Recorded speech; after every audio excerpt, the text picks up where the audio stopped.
अगर मृत्यु आपके सामने खड़ी हो जाए तो आप क्या पूछेंगे? कहीं लोग क्या कहेंगे? अगर सब छिन गया तो? अगर मैं असफल हो गया तो? अगर मैं मर गया तो?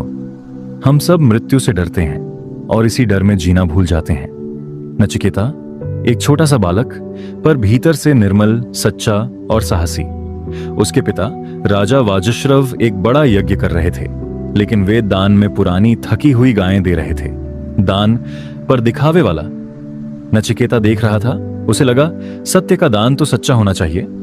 उसने पिता से पूछा, पिताश्री, मुझे किसे दान करेंगे? पिता क्रोधित हो उठे और गुस्से में कह दिया, तुझे मृत्यु को दान देता हूं।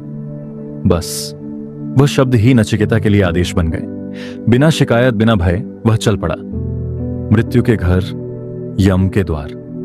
3 दिन यमराज घर पर नहीं थे।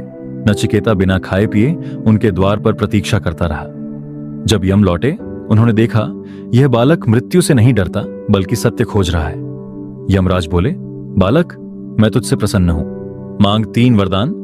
पहला वरदान, मेरे पिता का क्रोध शांत हो और लौटने पर वे मुझे प्रेम से अपनाएं। यमराज ने वरदान दे दिया। दूसरा वरदान, स्वर्ग लोक के यज्ञ का ज्ञान दीजिए। यमराज ने यह भी बता दिया। तीसरा वरदान, संगीत गहराता है। नचिकेता बोला, भगवान, लोग मरते हैं, शरीर छूट जाता है, पर आत्मा का क्या होता है? क्या मृत्यु ही अंत है या कुछ बचा रह जाता है? यमराज शांत हो गए। उन्होंने कहा, नचिकेता, यह प्रश्न बहुत कठिन है। देवता तक उलझ जाते हैं। तुम कोई और वरदान मांग लो।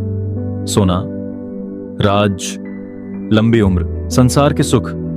पर नचिकेता मुस्कुराया, नहीं स्वामी, संसार के सारे सुख एक दिन समाप्त हो जाते हैं, पर मुझे वह जानना है जो कभी समाप्त नहीं होता।